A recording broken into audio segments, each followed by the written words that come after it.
Hello, hello, hello.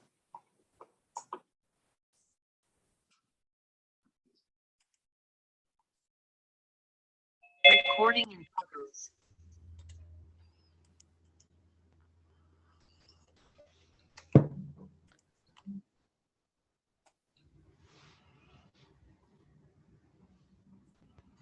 Hi, everyone. I just put a little chat up about letting us know where you were at in the process of publishing. If you had your book published yet, if you were in the process of publishing, if you were in editing, if it was fiction, nonfiction, that would help us guide some conversation properly for you,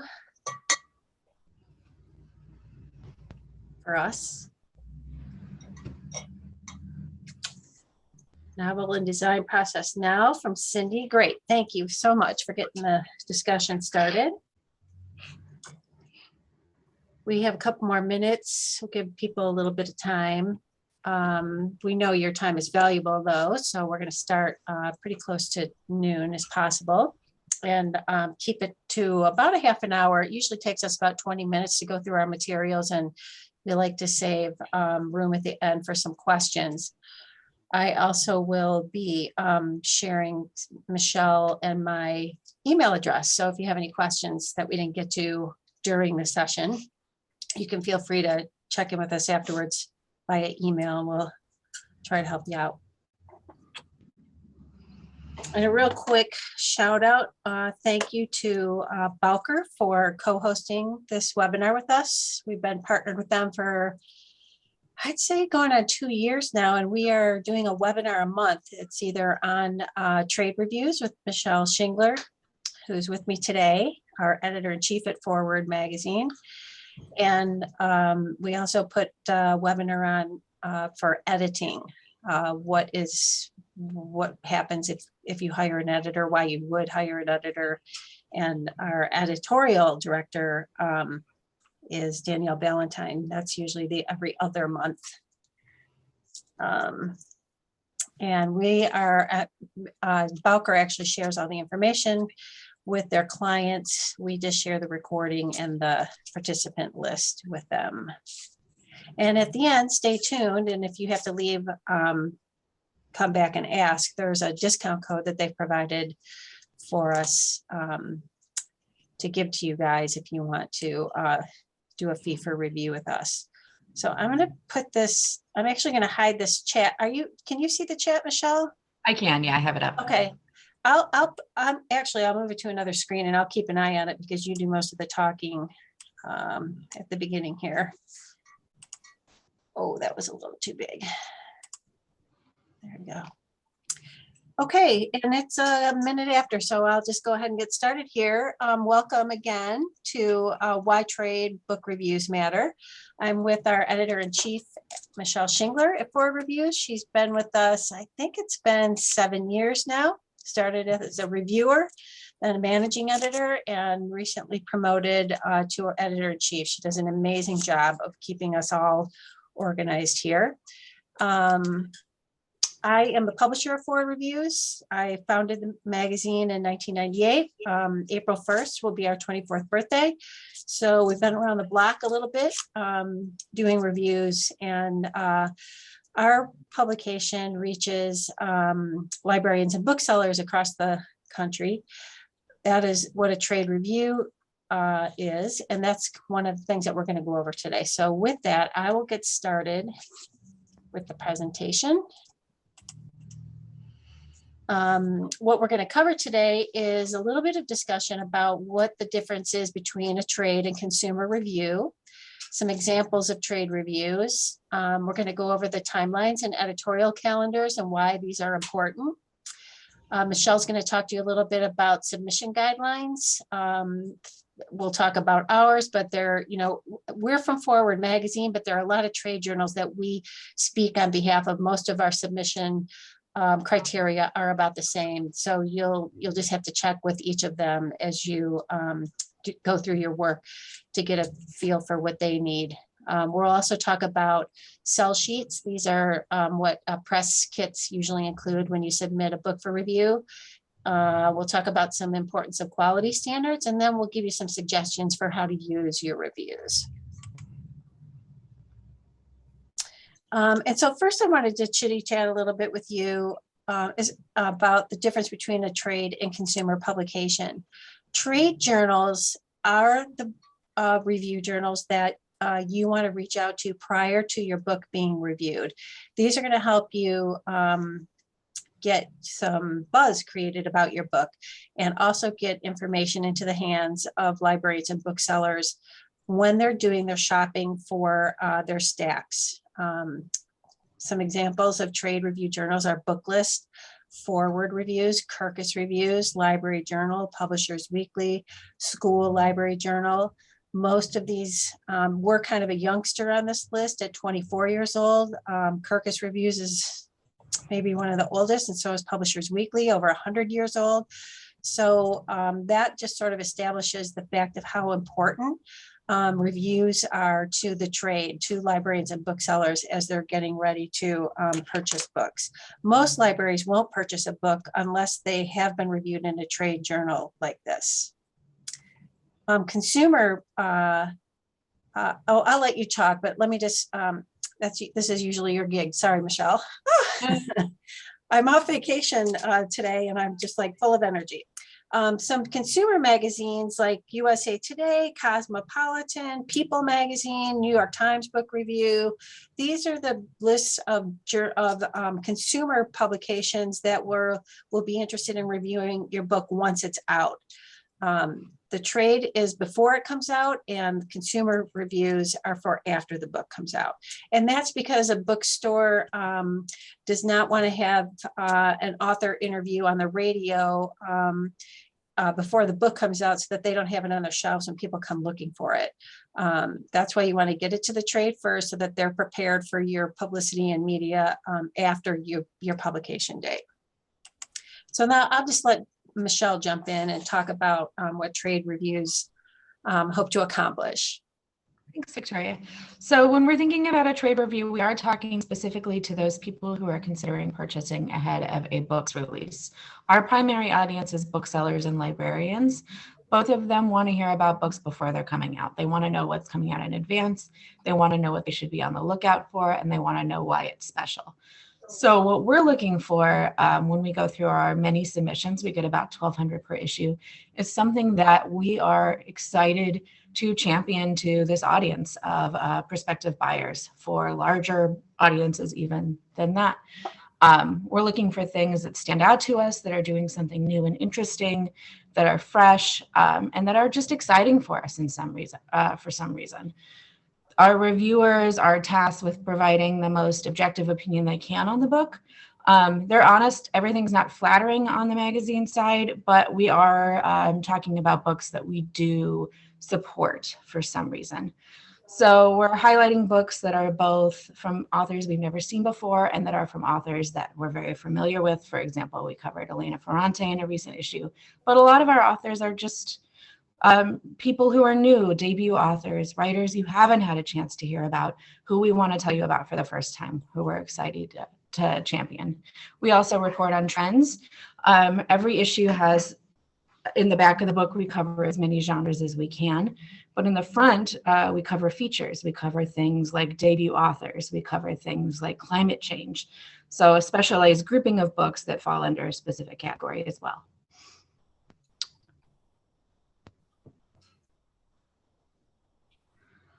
So one of the reasons it's so important to get reviews from trade journals is that librarians and booksellers need to see them.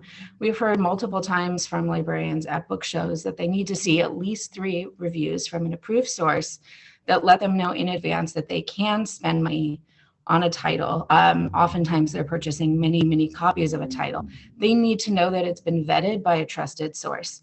So you want to get as many trade reviews as you can, just so when you're going to those audiences or who are considering big buys, they know that it's pre-vetted, they know they can trust the person who's talking about it, and they know they have a reason to be excited about it too. It's also good for your promotions. We love it when we see our reviews on book covers. It's exciting for all of us.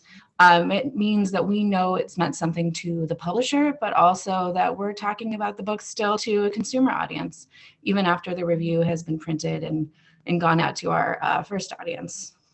You go into the databases, which is also important. Librarians go to these when they're considering purchasing a book. They can see all of the reviews lined up in one place. They know Kirkus has talked about it. They know Forward's talked about it. They know they have their 3 sources. So this goes out to an even larger audience. And obviously, we hope that you improve your sales ahead of release.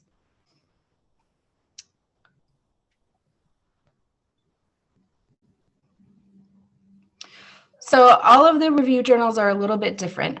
You're going to see review journals that do short, just little blurbs on books, and you're going to see ones that do longer form ones. We're a longer form book review, which is something that I think we're excited about on a daily basis. Our reviews are about 300 words. So they do include an element of summary. They do include that short little takeaway of what you can use for promotion, but they're also discussing the book with a little bit of style and a little bit of its own flavor to let audiences know what to expect. I like to think of it as the reviewers going up in front of an audience of prospective readers, talking about what the book's about, saying what its flavor is, saying why you should be excited, and really giving it a push and hopefully artful way.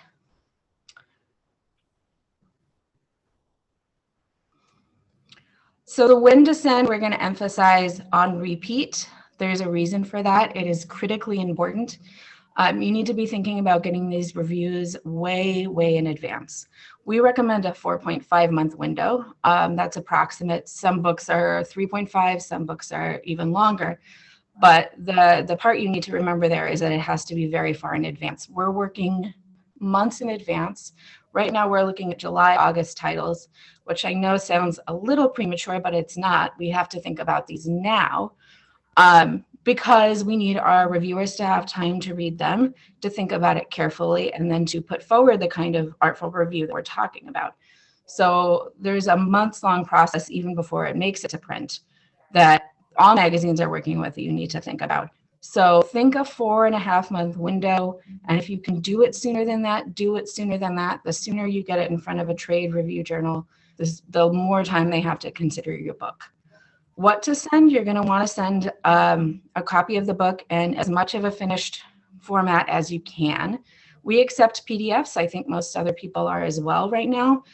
Digital really took off during the pandemic, simply because it was a good solution to an immediate problem, but it's also something that I hope stays around after, because it gives you an opportunity to get us your book in a less expensive method for you and in a faster method. So PDF copies are great. Hard copies are great as well. If you have a book that has something like deckled edges or something that you want us to see in a hard copy format and you can send it in that window, absolutely do. But we accept it in both formats. So you're going to want to send your book. You're going to want to send a tip sheet with as much information about the book in an accessible, truncated manner, so we can preview it even before we preview the book. How to follow up is a little more complicated. It goes source to source. I know that PW has a way that you can follow up directly with them. We're a smaller magazine. We get about 1,200 submissions per issue, so it's a little more complicated. We might not always be able to respond to a follow-up. We do get in contact with everyone who is getting coverage to let them know, but it's hard to follow up with 1,200 people. So just be on the lookout for it. Be on the lookout for that email saying, hey, we're covering your book. We'd like to see a cover. A PR agency is not a bad idea simply because they know what they're doing already. They have a good sense of when everyone's deadline is. They have a good sense of how a book should be presented. It's not essential. If you can do all this work on your own without it, that's great, but it's never bad to make use of experts when you have them at your disposal.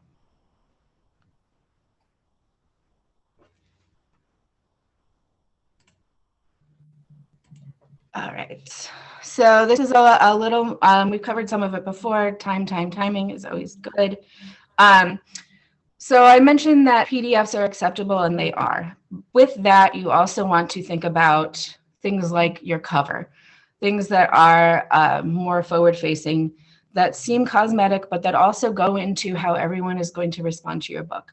So if you can send it with a cover, that is preferable.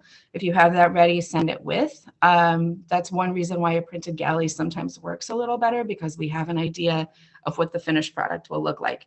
You don't always get that with a PDF, and you don't always know if it's going to be something that you can trust. Well written is obvious. We're going to spend a little time with every book, seeing how it tells its story, seeing what's new here, what hooks us. Make sure all of that is tight before you start sending things out to audiences, because that obviously matters a lot to us. We want to be able to back a book in every one of its aspects, and a little flourish, a little style with the prose does matter. With nonfiction, expertise is essential. So when you're thinking about your tip sheet, if you're doing a nonfiction title and you have credentials in that area, mention it, highlight it. That's something that any person who is not an expert in that field is going to want to know about. So we know that we can trust you as an authority on your topic, so that we can back you that much more when we're putting you out to our own audience. Unique is obviously important. Think about highlighting how your book is different from other books like it in your tip sheet. If you're writing a vampire novel, let us know why this vampire novel is different from every other vampire novel. If you're writing a cozy mystery, tell us why we should pick this one up out of all of the cozy mysteries out there. Let us know what distinguishes your book from the rest of the crowd, because that's going to factor into our decisions about coverage. And we also do look, we cover big authors, we cover authors who we know that our audience is going to want to hear about, but we also want to be the ones to talk about a book that the bigger publishers or the bigger trade review journals might miss, that are getting pushed out by big 5 titles that are just as exciting or better, that we want our audience to pick up at the same time.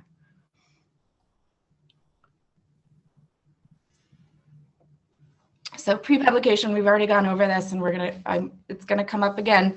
It's gonna come up again and again, because when we get our 1,200 submissions per issue, the honest truth is that the first round of getting rid of books is just looking at the tip sheets, seeing that this is a date that's already eclipsed, that we can no longer consider, and having to dispose of a book for that reason alone. You want to get us your book in enough time that we don't have that option, that we have to spend time with it, that we want to be able to put it in front of our audience. We want to do that with books that arrive too late too, but it's often not an option. That issue's already gone to print. Those books are already out to our reviewers. There's not an opportunity to get a book in late very often. So 4.5 months is your goal. If you can hit earlier than that, do it. If you're sending 3 months in advance, you probably aren't going to get covered, simply because those books are already out of our door. It's a really unfortunate reality. It's something that I know a lot of first-time authors don't know about. So we want to let you know so you can meet that deadline.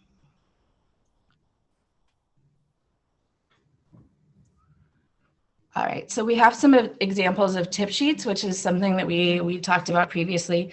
It's important to get these to us because we do need this information up front and center while we're doing our preliminary decisions.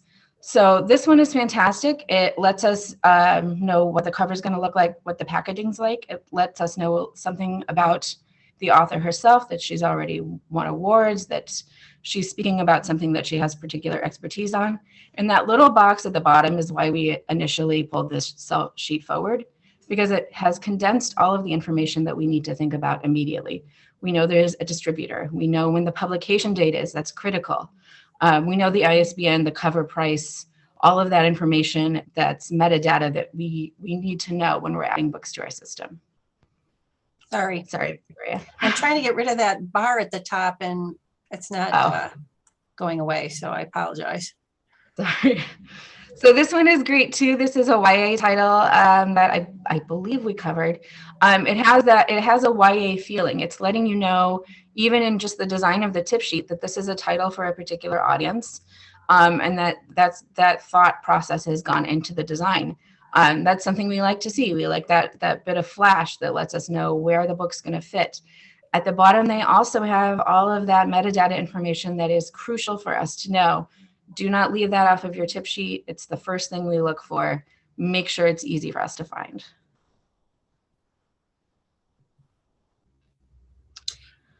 So I'll jump in here and talk about our fee for review service. I know a lot of people who are participating in this webinar have already published their book, and that's sort of what this portion is dedicated to.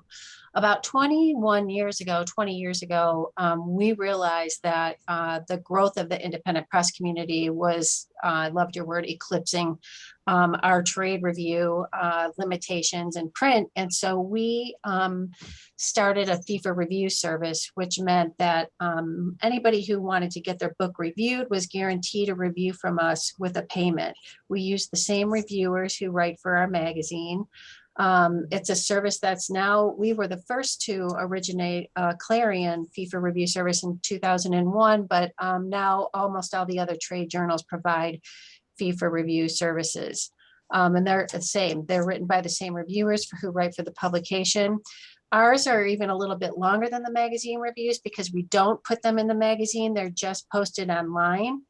And the most important part of our fee for review service is that they're syndicated to our wholesalers, which is Ingram's iPage and Baker and Taylor's Title Source 3 and Bowker's Books and Print and several dozen others, where bookstores and libraries go to shop for reviews. As we mentioned earlier in this program, most libraries have a subscription service to one of these wholesalers, and that's where they go to find out if a book is reviewed. For instance, if a patron requests some newer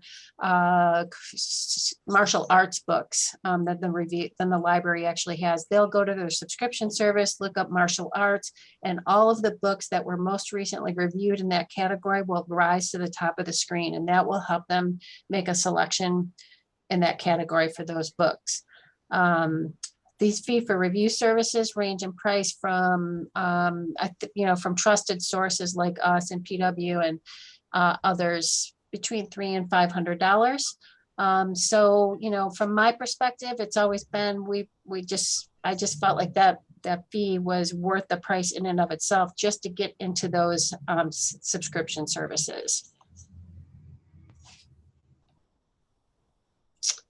So some general advice that we have that has come from this program mostly is to make sure that you invest in your cover art, your design, and expert editorial assistance. Like Michelle said, unfortunately, we have to give recommendations for the magazine reviews that we include.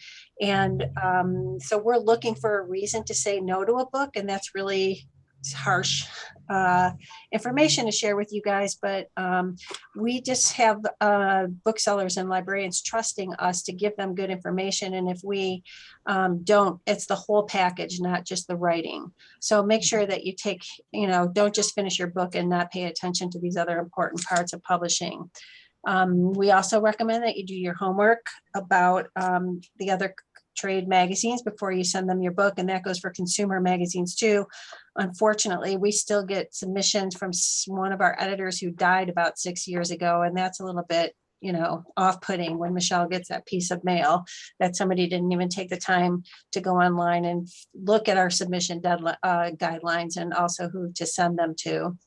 The tip sheets I know are really essential for us, but also for a lot of the other trade journals. So if you can get so much accomplished, and those are really worth their weight in gold. And finally, don't rush the process. You've spent so much time putting your book together, perhaps even years, and there's no reason to hurry through the rest of the end portion of when all these little important steps have to be taken care of in order to publish. It's just not worth giving up all of the hard work that you put in at the beginning to hurry up and get it to press. If it's just a few months later, sometimes that is really worth taking the time to do. So as Michelle mentioned, some things in summary, really this timing with trade journals is super, super important. Check people's websites, find out what their recommendations are for getting reviews to them, and try to follow as close as you can. There's also editorial calendars on websites too, and sometimes we might include a book a little bit past the deadline if it's good and it fits in one of our category close-up articles. And so all the magazine trade journals are similar to that. They'll have cookbooks, self-help, travel, new debut fiction. So check out their editorial calendars and see if you can't tweak your email to them when you submit your PDF, because that might make a difference for you getting some coverage outside of the review pages, but in the magazine where libraries and booksellers are still reading and getting recommendations. Fee for review services like Clarion are a good investment. Like I said, I really think that it's worth that price in and of itself just to get your review in the system. We have a star rating, so we always recommend even if it's a 2 out of 5 stars, it's worth the publicity. Just especially if you're publishing in a category that's not overloaded with books, it's worth having your content in the your review content in the system.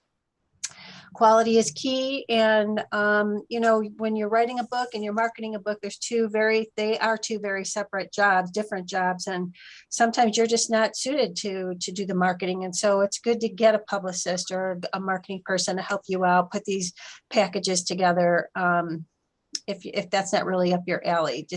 I hate to say, I've seen it so many times. People put their heart and soul for a number of years into writing their book, and then it falls to pieces at the end because they haven't taken their time and enlisted the help of professionals who can make it such a great package.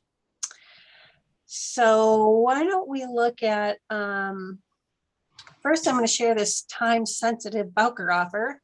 I'll leave that up for you to look through while we look back on. There's some questions. There's some questions in the Q&A, which how and where do you get the good trusted reviews? I'll let you answer that, Michelle. So the sources we mentioned at the beginning are a good place to look. I would caution you not to go for sources that only give positive reviews. That's a no-no in our business. We want to make sure that our reviews are always objective. Even with the fee for review, one of the concerns early on was that it was going to be just flattery, and that is absolutely not true. There's still objective reviews. We're still thinking about our audience and about the fact that every review needs to be evaluated for them. Look for people who are a little more critical. Look for people who are trusted for that reason. We're on that list, so are all the sources we listed before. If you see someone who is only giving positive and the fee is very low, that's generally a good place to not go. You don't want just a positive review. Michelle, somebody's asking again, if the book was recently released, is it too late to go for a review? So it is too late to get a magazine review. A trade magazine review.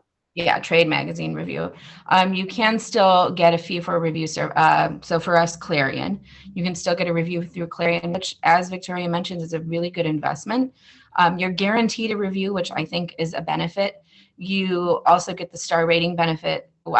You get a star rating assigned to your book, which is another benefit because that's something right up front that lets people know what we thought about the book. It's a longer form review, which I also think is beneficial. Reviewers for the magazine do only have those 300 words to get everything in. With Clarion, they have at least 450 words. So that's an additional 150 words devoted to your book, to aspects of your book that need to be highlighted. I think that's a huge benefit. They're all the same readers. I spend most of my day with Clarion, and we're really proud of that service. And somebody also asked as a follow-up to this, is it worth paying for a review that's already been published? And that is sort of the reason why we all created this service, is because we were getting, first of all, we had to say no to so many projects because we could only fit so much in the print journal. But people were publishing great books and they either missed the deadline for whatever reason, they just did, or they didn't get chosen simply because it wouldn't fit, and we had to limit it to 125. So this is why we created these fee for review services for people who had already had their books published. Another great opportunity for these fee for review services, especially if you haven't published your book, is to get an idea if everything's flowing, if the grammar is okay, if you've plot development and packaging, so you can actually make changes before you get to press and invest all of that money. So that's just one more reason to do it ahead of time. But of course, most of the Clarion reviews we get are from people who have already published their book. And it's to get in the system again of Ingram, Baker and Taylor, Bowker's Books in Print, and dozens of other people that we license our reviews to, who because their bookstores and libraries are begging for reviews. They need reviews in order to purchase the book. Mhm. Somebody's asking if we work with self-published authors. We do. Blue Ink Reviews does. A lot of those fee for review services were developed at the bigger trade journals because they weren't covering self-published authors in their print, and this is a way for them to service the self-published authors. We call them author publishers, but that's the whole reason for our being, basically, is we saw so many author publishers putting out great books and they were being ignored by other trade journals. That's why we started Forward. Let's see, and I have, that's all in the chat. I'm going to put this information up for you one last time. That was in the Q&A. Candelaria Silva Collins also commented, and I hope you don't mind I read this out loud, and for people who haven't looked at the chat, she reviewed books for School Library Journal, Horn Book Review, and sending in within their deadlines didn't help me. I did get a Boston Globe review for her first book. But I don't think it's because your book was bad. Just don't take it. I hope you don't always take it personally. It's not, especially if you were a reviewer for those publications, what a good book looks like. And I'm sure it was a great book. They just didn't have room, or it didn't fit with their editorial format. That's why it wasn't included. If the book is only available from Author or Amazon, Author Solutions, is it worth putting out there, or only useful if you have a distributor? Go ahead, Michelle. It's a little better to have a distributor. We can still review it on the Clarion side. It's going to be harder to get it into a library or a bookstore, however, if you are only available on Amazon or on your own website. That's just not how those sources tend to do the purchasing. A distributor helps a lot with that. It gives them a resource. It's kind of just a better way to go to get into those venues.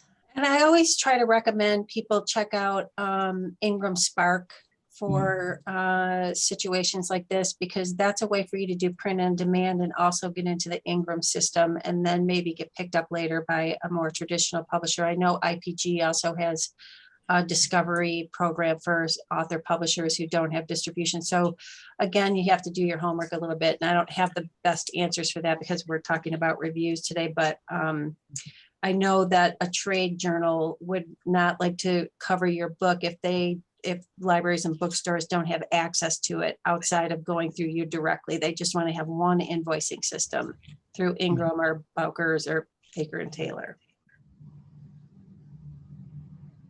So that kind of wraps it up for us. We just went over our time limit a little bit. Again, Bowker is going to share the webinar for people who might have missed the opportunity.